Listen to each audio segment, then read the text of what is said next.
नमस्ते दोस्तों। दोस्तों, हमारे देश में बहुत सारे लोग ऐसे हैं जो लोगों को झूठ और पाखंड के नाम पर बरगला रहे हैं। वो लोग आम गरीब लोगों को कभी बीमारी का लालच देते हैं तो कभी किसी चमत्कार का। अगर ये दोनों लालच काम ना करें तो उनकी सदगति या स्वर्ग का सपना दिखाया जाता है। जी हाँ, आज हमारे देश में जहाँ एक और बहुत सारे मतों और संप्रदाय के लोग हिंदू सनातन धर्म के विरोध में खड़े हैं और अंदर ही अंदर बहुत सारे षड्यंत्र रच रहे हैं, चाहे वो ईसाई मत के लोग हों या इस्लाम मत के लोग हों। इन्हीं के साथ कुछ लोग ऐसे भी हैं जो आवरण तो हिंदू होने का धरते हैं, लेकिन उनकी मंशा कुछ और ही है। मुद्दा जरूरी में आप सभी का स्वागत है। आज हमारे साथ इस चर्चा में मौजूद हैं आचार्य सुदेश आर्य जी। सुदेश जी, आपका बहुत बहुत स्वागत है हमारे इस कार्यक्रम में। दोस्तों, आज हम चर्चा कर रहे हैं ऐसे ही एक व्यक्ति के बारे में जो समाज के अंदर कुरीतियां फैलाने का ठेका लेकर आया है। जी हाँ, आज हम बात कर रहे हैं रामपाल के बारे में। रामपाल एक ऐसा व्यक्ति जो गरीब लोगों को विभिन्न प्रकार के प्रलोभन देकर, विभिन्न प्रकार के आस्थाओं को उनको जगाकर, उसको नए नए ख्वाब दिखाकर लोगों को कभी स्वर्ग का ख्वाब दिखाता है तो कभी अमीर होने का, तो किसी को ठीक होने का। तो इस प्रकार के प्रलोभन देकर लोगों को ठगने वाला रामपाल, जो आज जेल में है। जी सुदेश जी, आज हम कर रहे हैं चर्चा रामपाल के ऊपर। हमने काफ़ी समय रामपाल पर हमने कई एपिसोड्स में इस पर चर्चा की। आप हमारे साथ रहे, अन्य प्रवक्ता भी हमारे साथ रहे। आज हम देखते हैं कि हमारे देश में जहां ईसाई और इस्लाम धर्म के लोग बदलाव कर रहे हैं, वहीं रामपाल जैसे लोग केवल अपनी धन या कह लें कुछ और उनकी हो सकती हैं लालसाएं, उनका लाभ लेने के लिए वो लोगों को मूर्ख बनाते हैं और अपने यहाँ बुलाने का काम करते हैं। सुदेश जी, आप ऐसे लोगों को किस दृष्टि से देखती हैं, और ये जो लोग हैं अपना जो षड्यंत्र है इसको अब और नए नए क्या तरीके अपना रहे हैं करने के? अमित जी, सबसे पहले तो आपके पूरे परिवार, चैनल परिवार का और सभी दर्शकों का बहुत बहुत धन्यवाद, सादर नमस्ते कि आपने ऐसा एक ज्वलंत मुद्दा आज उठाया है और आप हमेशा रोज नए नए विषयों पर समाज को जगाने का कार्य करते हैं। जो आज का मुद्दा है विशेषकर रामपाल के बारे में, तो पता नहीं कितने रामपाल पैदा हो रहे हैं आज इस धरा पर, लेकिन हम मुख्य अपने ध्येय पर आते हैं कि जो रामपाल है ये अभी जस्ट 2 दिन पहले की बात है। अब आपको पता है जी, अनाज निकल चुका है, फसलें घरों में आ चुकी हैं और एक और अभी उसने आदेश निकाला है कि सभी किसान भाइयों से, जो भक्त लोग हैं, सभी किसान भाई भक्त लोग ज्यादा से ज्यादा धन संग्रह करने के लिए ज्यादा से ज्यादा धन संग्रह करके जहां भी आपके आसपास कोई आश्रम है उसमें दान करें। आप जितना दान दोगे आपके स्वर्ग की सीढ़ी उतनी नजदीक आती जाएगी। अब ये समय के अनुसार भक्तों से डिमांड कर रहे हैं। अभी 2 दिन पहले मैं कोई रामपाल का भक्त मेरे से मिला, मेरे घर आया, मैंने उसका मोबाइल चेक किया जी, उसके अंदर जो कुछ मैंने देखा, रामपाल जो या उसके जो कार्यकर्ता हैं जो षड्यंत्र रच रहे हैं, मैं तो हैरान रह गई कि ऐसे ऐसे आदेश, ऐसे ऐसे लोभ लालच और गरीबों को कैसे भरमा रहे हैं, मेरी तो समझ से बिल्कुल परे है जी। ये जो लोग हैं, जो गरीब जनता है, उसको या तो बीमारी का बहाना देते हैं या फिर उनके उत्थान का, स्वर्ग का, जो भी ये प्रलोभन दे करके अपनी ओर आकर्षित करते हैं। आज की जो जनता है वो पूरी दुनिया को मैं बता रही हूँ, या तो धन से दुखी है, या तन से दुखी है, या मन से दुखी है। तन मन धन तीन चीजों से दुखी है। और इस रामपाल ने अपना ऐसा प्रोपगंडा बनाया है, ऐसा भ्रमजाल बिछाया है, ये तीनों प्रलोभन जो थे वो उन्हीं पर छोड़ दिए। और इसके लोभ में आकर के जो जनता है वो रामपाल के शरण में जा रही है और सब कुछ अपना न्यौछावर करने के लिए तैयार हो रही है।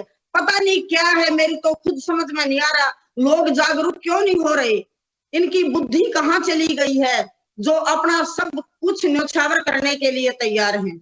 जी, ये एक बहुत बड़ा सवाल है कि आखिर ऐसा क्या कारण है कि लोग बहुत सारी चीज़ें, एक व्यक्ति जो कि जेल में बंद है और हत्या का आरोप उसके ऊपर लगाया गया है, कोर्ट ने उसको सज़ा दे रखी है, तो पहला सवाल तो ये उठता है कि वो आदेश दे कौन रहा है? क्या रामपाल जेल में बैठकर वो आदेश दे रहा है? और अगर रामपाल वो आदेश नहीं दे रहा, उसके पास कोई मोबाइल नहीं है, तो उसके नाम पर ये आदेश दे कौन रहा है? ये पूरा खेल जो है ये मैनेज कौन कर रहा है? क्योंकि जिस प्रकार से ये मैनेज किया जा रहा है उसे देखकर लगता है कि ये एक बहुत ही गहरा षड्यंत्र है। जी, बहुत बड़ा गहरा षड्यंत्र है जी। रामपाल जेल में है, वो कोई आदेश नहीं दे रहा, सिर्फ इसके जो है पार्टी है, जो इसके लोग हैं, चेले चपटे हैं, वो ये सोच रहे कि ये तो जेल से आएगा नहीं, उनको पक्का विश्वास है ये नहीं आएगा जेल से। और उसको पुस्तकें छपवाने के लिए या उसको ज्यादा, क्योंकि रामपाल ने इतना तो कहा है, जो मेरा ज्यादा प्रचार प्रसार करेगा मेरे बाद वही उत्तराधिकारी होगा। तो वो अपने उत्तराधिकारी की चाल के अंदर भी मैं उत्तराधिकारी बनूं, ज्यादा से ज्यादा लोगों को फंसा रहे हैं, बरगला रहे हैं, लोगों को लालच दे रहे हैं। और एक इनका जो पत्र निकलता है इनके आश्रम की तरफ से, वो आश्रम की तरफ से एक पीड़े पंजे नाम का आता है, वो मन करता है वही आदेश उस पर छाप करके अपने जो दास टीम है इनकी, जो इनके भक्त जी हैं, दास दासी हैं, उनको भेजते हैं। और पता नहीं कहाँ लोगों की बुद्धि चली गई है, वो ही सारा षड्यंत्र रच रहे जी। रामपाल कुछ भी नहीं करता, मैं खूब बाहर रहती हूँ, रामपाल कुछ भी नहीं करता। इसके जो भक्त हैं, रामपाल की क्या हिम्मत है जो जेल से वो फोन कर दे या किसी को आदेश दे दे, उसको तो सांस लेने की औकात नहीं है उसकी, वो बिल्कुल भी जेल से कुछ काम नहीं कर रहे। इसके जो भक्तजन हैं ये लोगों को बहका रहे हैं, मूर्ख बना रहे हैं, और यही लोग धन इकट्ठा कर रहे हैं और यही कह रहे हैं जो जितना धन देगा, तन का दो, मन का दो, धन का दो, सभी प्रकार का धन जो है आप आश्रम में दो, जो आपके नियर बाय नियर है। अभी देखो मैं आपको एक घटना बताती हूँ। ये जो है आपका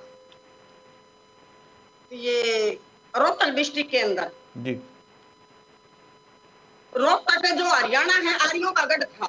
हमेशा आर्य समाज ने हर बुराई के लिए कार्य किया है, चाहे वो सामाजिक बुराई है, चाहे वो किसी भी प्रकार की है, चाहे ये गुरुडम है, अंधविश्वास है, पाखंड है, सबके लिए इन्होंने डंका बजाया है। लेकिन कारण मेरे ये समझ में नहीं आ रहा है कि जितनी भी बुराइयां होती हैं, ये जितने, चाहे आप राम रहीम को लगा लो, चाहे आप संत रामपाल को लगा लो, या आप अभी एक मोखरा गांव में एक और महिला नया प्रोपगंडा रचा है, आर्य समाज उसके भी विरुद्ध जा रहा है। तो ये आर्य समाज के जितने कार्यकर्ता थे, पता नहीं इतनी लड़ाई लड़ने के बाद भी सारे कार्य हरियाणा में ही क्यों हो रहे हैं, एक तो मेरी ये समझ में नहीं आता। दूसरी बात ये है जी कि इस रामपाल ने तो इतना कह दिया कि जैसे अपने घर में खुशी होती है, विवाह शादी होती है, तो वो भी 5 मिनट में कर दो। दूसरी बात, चलो होगी हम मान गए, ज्यादा हमने प्रोपगंडा नहीं करना चाहिए, ज्यादा पैसा बर्बाद नहीं करना चाहिए, अपनी सादगी से शादी करो, मान गई।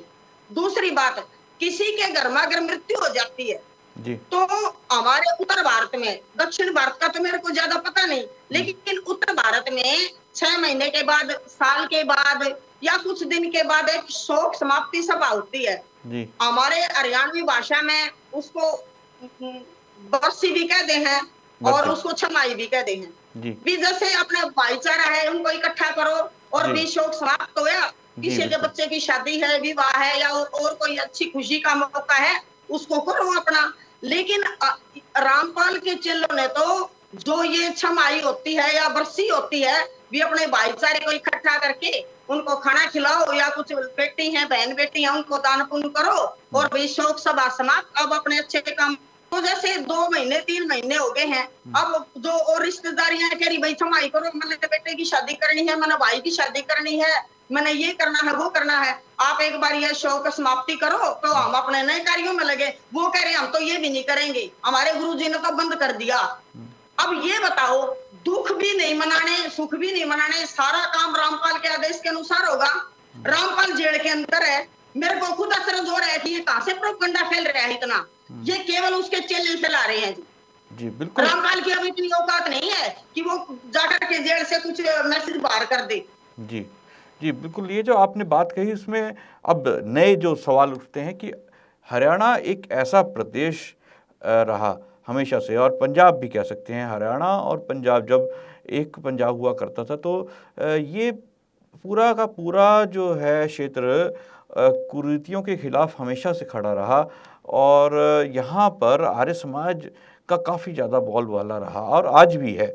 और पंजाब और हरियाणा जो है वहाँ पर इतने संख्या में गाँव में आर्य समाजें हैं, इतने संख्या में लोग जुड़े हुए हैं, लेकिन फिर भी यही दो प्रदेश ऐसे हैं जहाँ पर डेरे या फिर मतांतरण या फिर रामपाल या गुरमीत राम रहीम या इस प्रकार के और भी लोगों की जो समस्या है, जो लोगों को अलग ही प्रकार की दुनिया में ले जाने के सपने दिखाते हैं, लोगों को स्वर्ग के सपने दिखाते हैं, इन लोगों का यहाँ पर अपने इतनी मजबूती से पैर जमाना काफ़ी ज़्यादा एक जिसे कह लीजिए रिसर्च का ही मुद्दा हो सकता है कि उसके ऊपर हमारे संगठन जितने भी शुद्धि से जुड़े हुए संगठन हैं, आर्य समाज जैसे संगठन हैं, इनको इस पे विचार करना होगा कि आखिर क्या कारण है कि खास तौर पर इन्हीं क्षेत्रों में ये लोग जो हैं अपने पैर जमाते हैं। तो पहला सवाल तो ये सबसे बड़ा उठता है।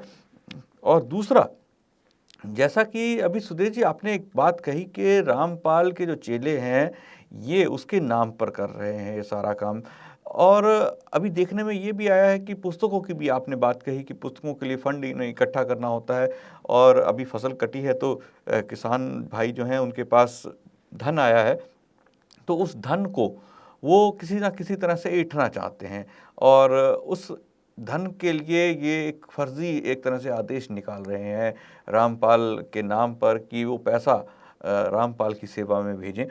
तो सबसे बड़ा सवाल आजकल हम देखते हैं कि बहुत सारे लोगों को पुस्तकें पहुंच रही हैं रामपाल की, बिना मंगाए पहुंच रही हैं पुस्तकें, जिसमें केवल हम सोशल मीडिया पे जाते हैं वहाँ पर फ्री में बंटती थी, इसके अलावा लोगों ने पुस्तक मंगाई ही नहीं होती है और उसके पास पुस्तक पहुँच जा रही है। तो ये सब जो काम हो रहा है ये कहीं भी बिना किसी प्लानिंग के, प्रॉपर प्लानिंग के, उनको एक ऑफिस चाहिए होगा, वहाँ पूरी प्लानिंग होगी, ये सब चीज़ें प्रॉपर प्लानिंग के बिना हो ही नहीं सकता। तो आपको लगता है ये एक संगठित रूप से जो है काम किया जा रहा है कि धंधा करना है तो प्लानिंग के साथ करो पूरे बिजनेस की तरह? इनका काम ये है कि पुस्तक सेवा करो। पुस्तक सेवा में क्या है जी, मैंने खुद उनको कह दी तेरे पास जितनी पुस्तकें हैं, 1000 हैं, 2000 है, मैंने 20 बार ऑर्डर कर लिया, मेरे पास भेजो पुस्तकों को, मैं मेरे स्कूल में रखूंगी, मेरे को नहीं भेजते ये पुस्तकें। मैंने 50 बार कह लिया भी मेरे को पुस्तकें चाहिए, आप 1000 दो, 500 दो, चाहे 100 रुपए की एक दे दो, मेरे को दो पुस्तकें, मेरे को नहीं भेजते ये पुस्तकें।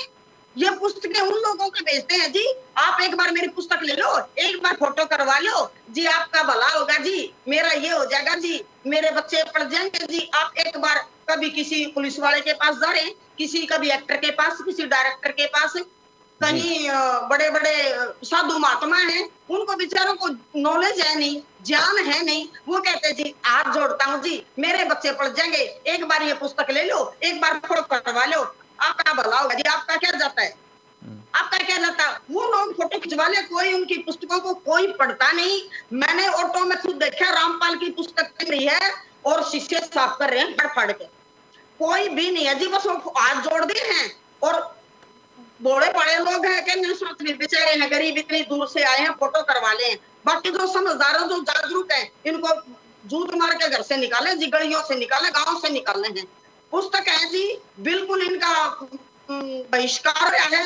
जो जागरूक लोग हैं किताबें छपा रहे हैं, कहते भी फोटो भेज दो, बस फोटो भेजते रहो आप मीडिया के माध्यम से, जितने फोटो जाएंगे उतना दुनिया में प्रचार होगा। अब किसी विद्यालय में चले गए, अब किसी टीचर को कह दिया जी आप एक बार बच्चों को हाथ में किताब दे करके एक बार फोटो करवा दो, हमारी बच्चे पढ़ जाएंगे। ये सब किराए के मजदूर हैं जी, वही पुस्तकें हैं, एक बार देकर फोटो करवा लिया, बाद में इकट्ठी कर ली, कुछ भी नहीं है जी, बिल्कुल बकवास है। इस ये से पुस्तकें से कुछ भी बांट ले, कुछ भी कर ले, रामपाल जेल से बाहर नहीं आएगा, इसकी चक्की नहीं चलेगी, चलनी थी वो चल ली, अब ये बिल्कुल इसको जाम लग चुका है, वो कहते हैं ना हरियाणवी भाषा में जोर लग गया, अब ये काम नहीं करेगा। चले चपटे हैं, ये 7-6 महीने में हाथ पैर मार कर अपने आप खत्म हो जाएंगे, जैसे मछली होती है ना, वो तड़प तड़प के अपने आप खत्म।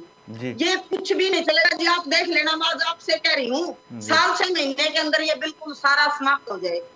जी, बिल्कुल, लेकिन सुदेश जी, साल 6 महीने की जो बात है वो तो बिल्कुल आपने सही कही, क्योंकि अब लोग जागरूक तो हो रहे हैं, बहुत सारे लोग जो हैं इन चीज़ों को लेकर जागरूक हो रहे हैं कि आखिर रामपाल जेल में है, जेल में बंद व्यक्ति कैसे ये चीज़ें कर सकता है, तो सवाल तो लोग उठा रहे हैं। लेकिन फिर भी अगर हम मध्य भारत की बात करते हैं या भारत के उन क्षेत्रों की बात करते हैं जो पिछड़े हुए हैं, वहाँ पर आज भी रामपाल को एक तरह से भगवान की तरह पूजा जा रहा है। वहाँ पर वो दिन जो है दूर नहीं है जब वहाँ पर शायद रामपाल की मूर्तियाँ भी लग जाएं, फोटो तो बहुत, जिसे कह लीजिए वो आज भी चल रही हैं, मूर्तियाँ भी लग जाएं अगर रामपाल जेल में एक बारी उसके साथ कुछ हो जाए या वो अपनी उम्र पूरी कर जाए तो उसके बाद उसकी मूर्तियाँ भी ये लोग लगा देंगे। ये कोई बड़ी बात नहीं है, क्योंकि रामपाल के जो इस प्रकार के इतना बड़ा एक तरह से इंद्रजाल फैला दिया जाता है लोगों के आसपास कि वो उसको भगवान मानने लगे हैं।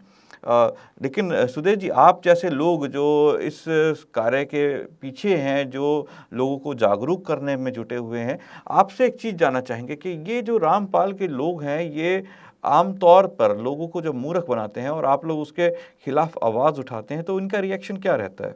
बस रिएक्शन क्या है, वो अंधभक्ति है जी, अंधभक्ति है जी। क्या अभी मेरा कोई रिश्तेदार मेरे घर आया था और वो बीमारी से इतना पीड़ित है, मैं नाम नहीं लेना चाहूंगी क्योंकि मेरा पारिवारिक जो है वो कुछ नियम है, मैंने भी परिवार की कुछ बातें माननी पड़ती हैं क्योंकि परिवार के बगैर मैं भी नहीं हूँ। जी बिल्कुल। वो कोई बंदा मेरे पास आया था, मैंने कहा भाई तेरे पैर में इतना दर्द है, तेरी कमर में इतना दर्द है, तेरा आधा शरीर खराब हो गया है, तू चल, मैं इशारा रहा, मैं इशारा रामपाल से एक बार तेरा हाथ फिरवा दूं और तू ठीक हो जाएगा। अरे तेरी बीमारी कहाँ से आ गई, कहाँ से बीमारी आ गई, तू तो रामपाल का पक्का भक्त है, तेरे तो बीमारी आनी नहीं थी, बीमारी के लिए तो हम बैठे हैं जो रामपाल को गाड़ी बकरे हैं।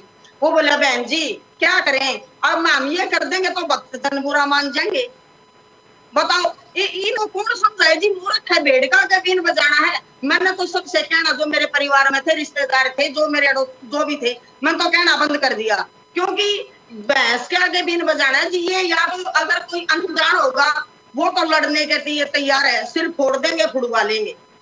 लेकिन बात ये है जी, इनका ये ज्यादा नहीं चलने वाला है। ये हमारा भारत देश था जिसके महान कवि मैथिली शरण गुप्त जी ने लिखा है, भारत भारती लिखते समय सबसे पहली लाइन में लिखा उन्होंने, भारत भवन में आर्य जन जिसकी उतारे आरती, भगवान भारत वर्ष में गूंजे हमारी भारती। वो उनको तो भूल गए और अब ये नए प्रोपगंडे शुरू कर दिए, तो अमित जी क्या कहें, मैं तो खुद हैरान हूं कि लोगों को गरीब तकने को ये बहका रहे हैं जी। गरीब के पास धन नहीं है, अन्न नहीं है, वस्त्र नहीं है, कहते आश्रम में आओ, आपको सर्दी गर्मी के कपड़े मिलेंगे, खाने को रोटी मिलेंगी, और फिर 15-20 दिन उनको रखा, फिर को आप पुस्तक सेवा में लगो। आप जितनी पुस्तक सेवा करोगे, जितने फोटो मीडिया पर डालोगे, और जी मीडिया पर भी मैं आपको बता दूं 10-15 आदमी है इसके जो मीडिया पर, तो जो मेरे इतने जो नजदीकी हैं वो इसके अंधभक्त है, एक भी मीडिया पे नहीं है, एक भी मीडिया पर वो है जिन्होंने ना लिखना था ना बोलना था, खाली बकवासबाजी अभद्र भाषा प्रयोग कर सकते हैं, क्योंकि सभ्य परिवार से वो किसी पंथ से जुड़ा हुआ असभ्य भाषा का प्रयोग नहीं करता। वो मैंने को इतना बुरा हाल मचा रखा है इन्होंने, तो बस समझ में नहीं आता जी।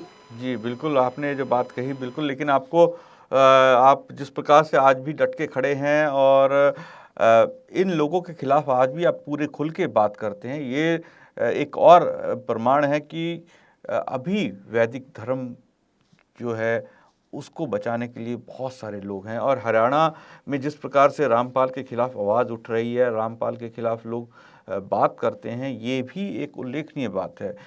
तो आप आज हमारे साथ जुड़े सुदेश जी, और आपने इतनी खुल के बात करी और लोगों को भी जागरूक किया कि रामपाल के जो ये माया जाल है, जो पुस्तक सेवा के नाम पर या बहुत सारी चीज़ें, और वो बहुत सारे वादे करता है, इतने वादे हैं कि अगर हम नाम लेना शुरू करें तो ये पूरा कार्यक्रम का समय ही समाप्त हो जाए। इस सब के बारे में आपने जो बात कही उसमें नहीं फंसना है, और हम आशा करते हैं कि आने वाले समय में और लोग भी हमारे साथ जुड़ेंगे, हमारी इस आर्य संदेश टीम के साथ जुड़ेंगे। आर्य संदेश टीवी की जो ये मुहिम है रामपाल के खिलाफ जो चलाई जा रही है, इसका हिस्सा बनेंगे।